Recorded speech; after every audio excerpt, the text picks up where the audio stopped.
O governo não poderá mais produzir ou compartilhar informações sobre a vida pessoal ou política de servidores públicos. Decisão tomada ontem pelo Supremo Tribunal Federal. 9 ministros votaram a favor da suspensão de dossiês. E apenas um, Marco Aurélio Mello, votou contra. Vamos acompanhar. O que mais me parece aqui um desvio de finalidade é a tentativa de determinados órgãos de inteligência, no caso, uma secretaria dentro do Ministério da Justiça, de tentar começar a planilhar as preferências políticas, filosóficas de agentes policiais.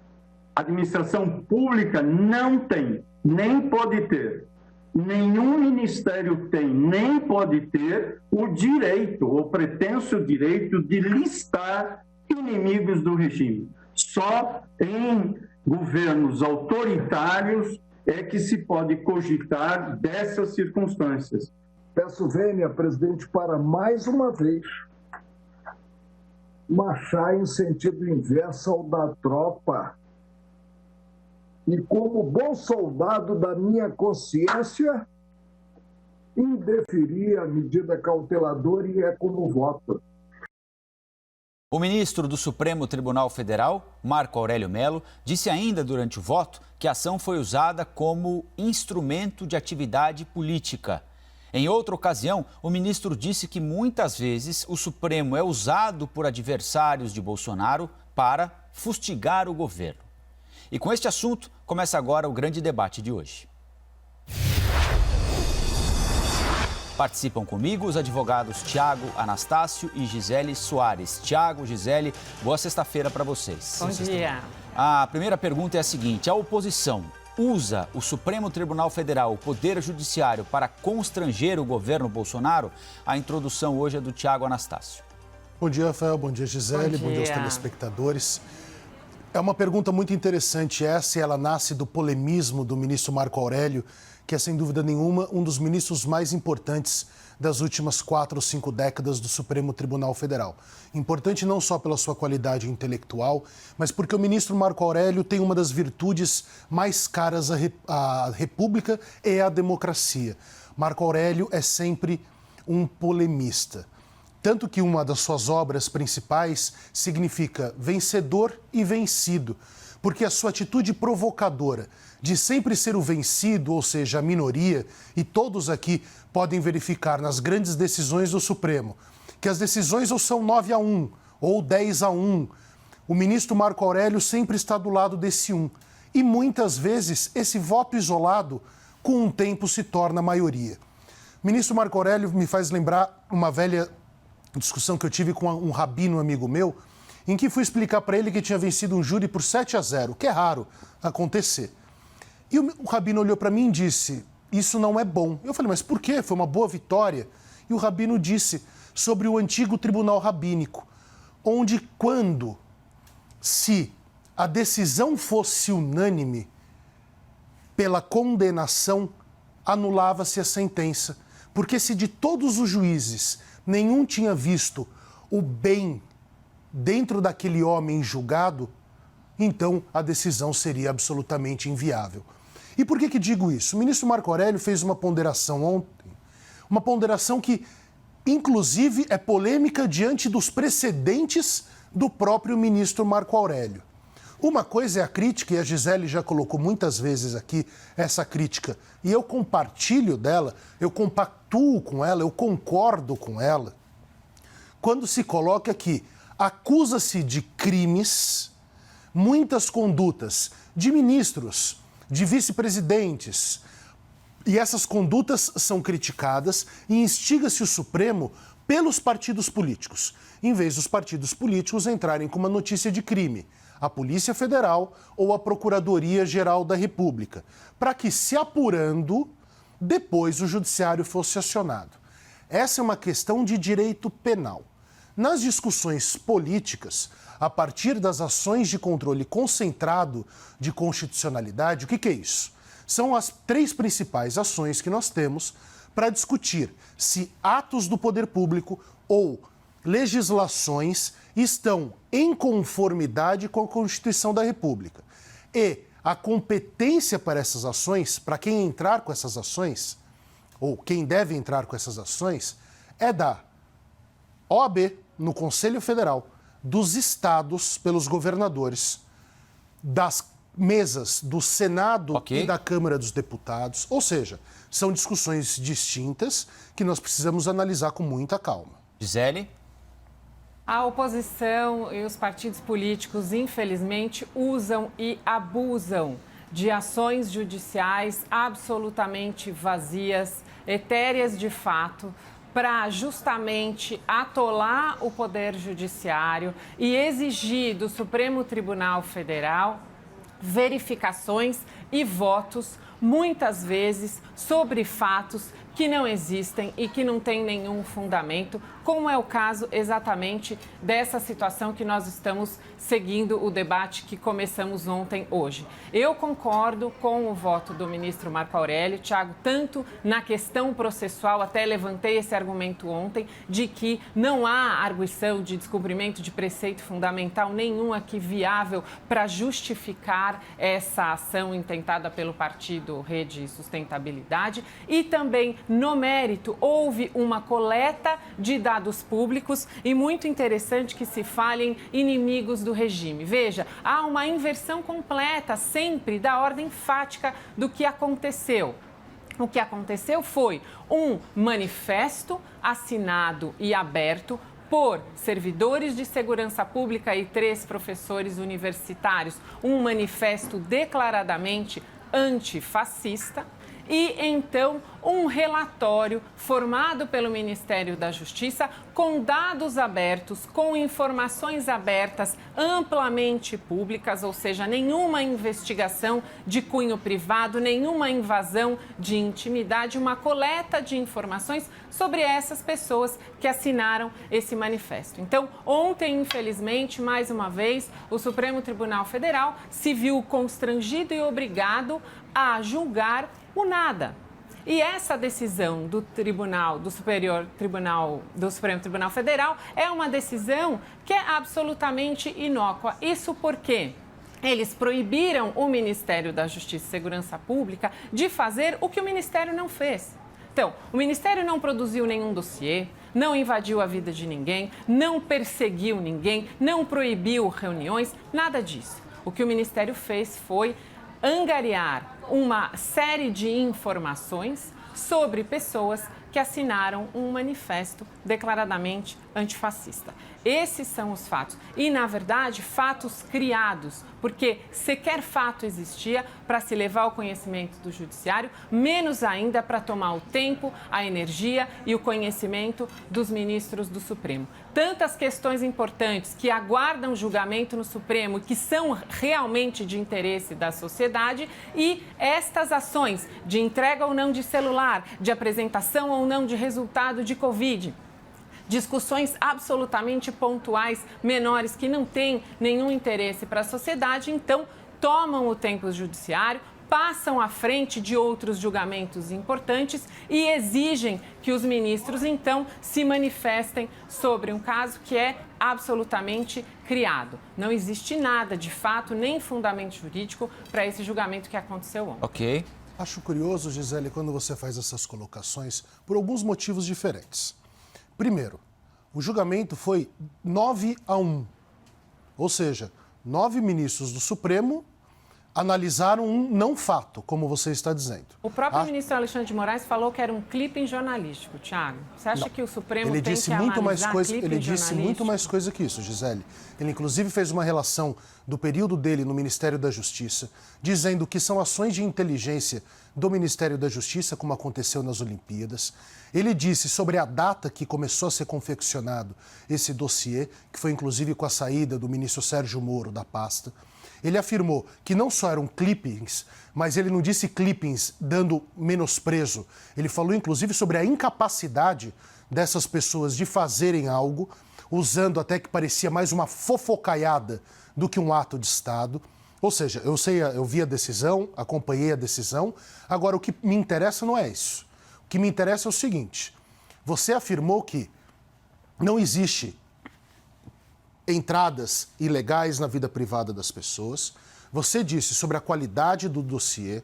Agora, nós só sabemos disso a partir das palavras dos ministros do Supremo, que entenderam o que está acontecendo, puderam ter acesso a isso para julgar. Porque ninguém mais teve acesso a esse dossiê. Mas ninguém teve acesso porque esse dossiê não é de interesse de ninguém, Tiago. É um relatório, uma compilação Gisele, não de há informações nenhum ato, públicas. deixe-me só argumentar num ponto. Não há nenhum ato de governo que não seja do interesse de ninguém. Nós vivemos, aí é importante sempre relembrar, numa democracia e mais do que isso, numa república. Todos os atos do poder público devem ser oficiais. Só podem existir a partir do quê? Do princípio da oficialidade, da legalidade e da impessoalidade. Não pode ser direcionado contra opositores de governo, mesmo que não haja interferência na vida dessas pessoas, na reunião, na possibilidade de discussões políticas. A impessoalidade por aí já está quebrada. A legalidade também está quebrada, porque não é legal fazer isso. Nós, repito o que sempre digo aqui, nós agimos de forma livre até esbarrarmos nas proibições da lei. O poder público só pode agir de acordo com a lei. O poder público não pode improvisar, principalmente quando estamos falando de questões relacionadas às liberdades políticas. Mas passando esse ponto, a questão é, nós estamos discutindo um fato que é desconhecido. Vamos nos lembrar disso. Há uma votação que foi 9-1, com preocupações latentes de todos os ministros. Creio que o ministro Dias Toffoli não tenha participado ontem. O ministro Dias Toffoli, sim. Ele, inclusive, saiu em defesa do ministro. Quem que não participou? O Celso de Mello. O ministro Celso, tá? Isso. Afastado por um problema de saúde. Espero, inclusive, que se recupere brevemente. Então, nós temos uma decisão, 9 ministros do Supremo. Isso não significa que os 9 acertaram.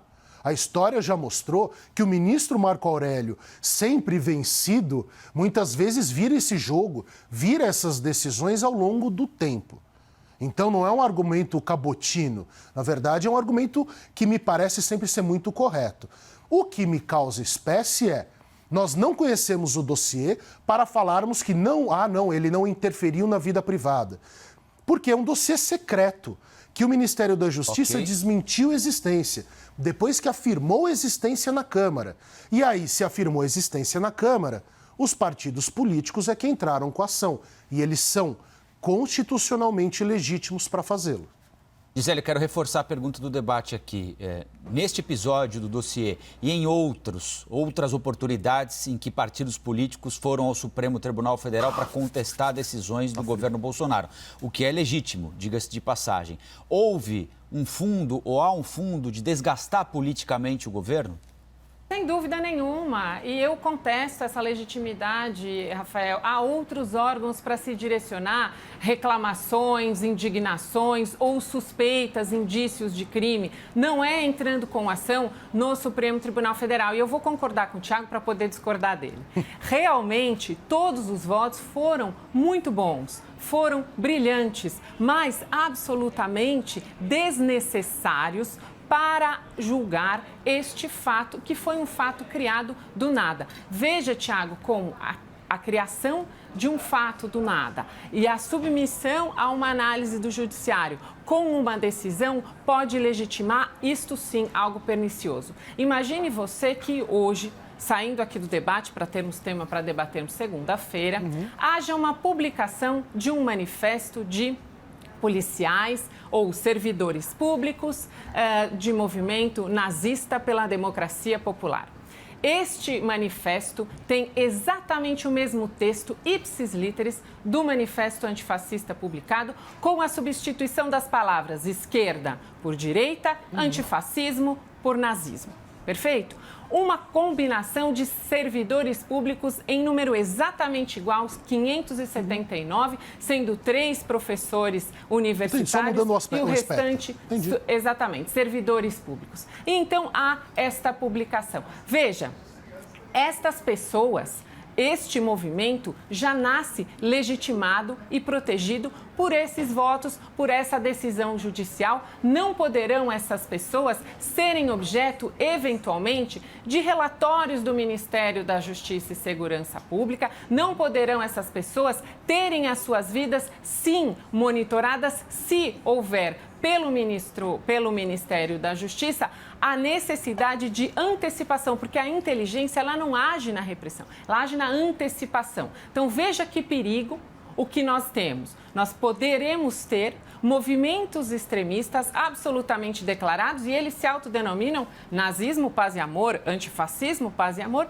e gozam da chancela judicial. Então, este é o meu ponto, essa é a minha crítica. Não sou contra que ninguém tenha manifestação livre pelas suas ideologias, pela filiação. Isso, sem dúvida nenhuma, é um direito, uma garantia constitucional. Mas o meu ponto é, essas pessoas se declararam antigoverno. Elas exigem que se seja antigoverno para poder participar do movimento. Então, este foi o ato 1. O ato 2 foi a formação de um relatório que inclusive foi criticado por vários dos ministros justamente pelo seu conteúdo absolutamente raso, absolutamente etéreo, com dados abertos, compilados das redes sociais, que nós, dois, poderíamos ter feito também, se quiséssemos. E é legítimo que se faça. Tiago, eu antes de ir para uma reunião nós com um cliente novo, nós não somos de Estado. Não. Nós poderíamos, como entes particulares também, são dados abertos, Tiago. Outra coisa, nós Gisele. podemos coletar esses dados, se quiséssemos coletar esses dados, até para fazer uma pesquisa, um artigo acadêmico. Eu, quando vou... É que a gente não gasta dinheiro público quando faz isso, Gisele. A gente não é obrigado a agir a partir do princípio da oficialidade, tendo uma finalidade não direcionada ao pessoal, como tem a obrigação do Estado. Repito o que eu disse, nós somos livres para agir até cometermos um crime. O Estado, se não age apenas de acordo nos trilhos da lei, ele é o criminoso. Pois é, se não age. E essa é a obrigação do sistema de inteligência, é agir na precaução, é antever problemas, mas, Gisele, antever não só de um lado. Situações... Tem que ter finalidade, Gisele. Essa é a questão, Tiago. A inteligência, se houvesse ocorrência de crime, sim. Mas não tem perseguição se começa com um movimento assinado e aberto. Mas vamos falar de gasto público. Veja o gasto público que aconteceu ontem, tanto por parte da moção dessa ação, como por parte da movimentação da máquina judiciária para esse julgamento. Olha só, porque ao fim e ao cabo somos nós que pagamos. Só que o segundo erro não justifica o primeiro. Eu vou te dar um exemplo, Gisele, sobre o ponto que você colocou. Você fez uma comparação, muito pouca gente conhece isso no Brasil. A lei, convenhamos, não é muito afeita ao nosso país e o respeito principalmente. Enquanto você falava, e você sabe que eu já estou em muitos casos relacionados assim, a Lei 7.716 esbarra no seu argumento. Por quê? Essa lei de 1989, eu estou enxergando mal já, estou ficando velho. 1989, ela vai contra e ela proíbe, estabelecendo que é crime qualquer acionamento, haste, qualquer ação relacionada ao nazismo. E nós sabemos o porquê que essa lei existe. Uma coisa são os black blocs, arruaceiros, que quebram tudo, ou alguns deles que quebram as coisas. Isso eu concordo que haja uma prevenção na inteligência do Estado. Outra coisa são jornalistas, professores, não falarem um A sobre violência, apenas reunirem-se por ideias de serem contra o governo. E acho que nós ainda temos liberdade para sermos contra o governo. Mas antifascismo não tem violência, Tiago? Gisele, pode ter violência, mas não nasce violento. O fascismo é violento, Gisele. Nós tivemos representações desse governo de pessoas imitando atos fascistas, ataques com rojões à Suprema Corte. Um ministro da Cultura, um secretário de Cultura, porque a cultura foi rebaixada no Brasil, imitando o grande intelectual do nazismo. Nós temos vários flertes com regimes totalitários. A ultra-esquerda e a ultra-direita sempre são totalitárias. Basta ver que ontem o guru do filho do presidente da República tomou cana por fraude nos Estados Unidos. A moralidade da extrema esquerda e da extrema direita se encontram no esgoto. Isso é da história da humanidade, mas é de regimes de ultradireita e de ultra-esquerda que silenciam sobre dossiês é que nós estamos tentando nos precaver. Eu entendo a questão do gasto público, só que você também confundiu uma coisa. Uma coisa é notícia de crime. Isso eu concordo. Isso aí é Polícia Federal e Procuradoria-Geral da República. A ação de constitucionalidade é o partido político que deve fazer a OAB e também a Procuradoria-Geral da República, como diz o 103 da Constituição. Nós vamos para os nossos argumentos finais, começando com a Gisele. Eu queria retomar aqui a frase do ministro Marco Aurélio, lembrando no voto dele que, na avaliação dele, o governo está sofrendo um desgaste político no Supremo Tribunal Federal que estaria sendo usado por partidos de oposição ao presidente para fazer oposição ao presidente da República. Há sentido nessa frase do ministro Marco Aurélio, Gisele? Sem dúvida nenhuma, tem razão o ministro Marco Aurélio, é absolutamente constrangedor que o STF seja a todo momento suscitado a se debruçar e usar o seu conhecimento para julgar essas questões menores, esses factoides que são criados pelos partidos políticos que tumultuam o judiciário numa tentativa de obter uma chancela judicial para fazer oposição ao governo, uma oposição, inclusive, pífia. Esse julgamento de ontem é realmente um desrespeito a toda a sociedade brasileira, porque houve um grande gasto público, houve uma movimentação da máquina judicial, outras ações que estão lá aguardando julgamento irão aguardar mais tempo ainda, porque houve a necessidade de apreciação de mais uma aventura jurídica. Partidos políticos que querem ajudar a sociedade deveriam, então, advogar em prol da transferência dos fundos partidários, do fundo eleitoral para o combate à Covid. Essa seria uma forma de auxiliar de verdade a sociedade brasileira. Os partidos políticos têm muitas outras maneiras de contribuir para o país e não é ingressando com ações absolutamente ilegítimas e sem fundamento processual para atolar ainda mais o Supremo Tribunal Federal. 1 minuto agora, Thiago. Obrigado. Gisele, você pode falar e pode ter a opinião que o partido não deveria fazê-lo, mas chamá-lo de ilegítimo é violar o texto da Constituição.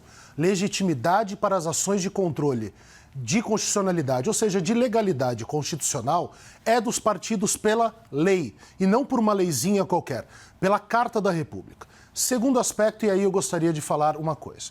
Se esse dossiê não fosse tão importante para o governo, se esse dossiê não visasse uma polícia política atuando contra reuniões de pessoas, mesmo que virtuais, a partir de suas únicas e exclusivas ideias, por que esse dossiê permaneceu silenciado no Ministério da Justiça? Por que André Mendonça veio a público e mentiu sobre ele? Por que a reunião no Congresso Nacional foi às portas fechadas sobre ele? Por que os ministros do Supremo não receberam sequer o dossiê e como ele foi confeccionado para julgar ontem? De menor importância? Há algo secreto na República, sendo que o secreto e sigiloso é sempre o excepcional? Só por isso me parece que cai por terra o argumento. Agora, parabéns ao ministro Marco Aurélio. Ele foi o responsável por liminarmente dar a competência concorrente aos estados e municípios. Partidos políticos entraram com a DPF. Ministro Marco Aurélio foi favorável à soltura de presos por causa da Covid, a DPF de partidos políticos. O ministro Marco Aurélio está sempre de parabéns, porque ele é um polemista. Ele não aceita de olhos fechados qualquer coisa na República. E provoca. E sempre provoca, o que é fundamental. Tiago, Gisele, bom final de semana para vocês. Eu lembro que todas as edições do Grande Debate estão disponíveis na íntegra no nosso site, cnnbrasil.com.br, no nosso canal oficial do YouTube e também em formato podcast em todas as plataformas de áudio.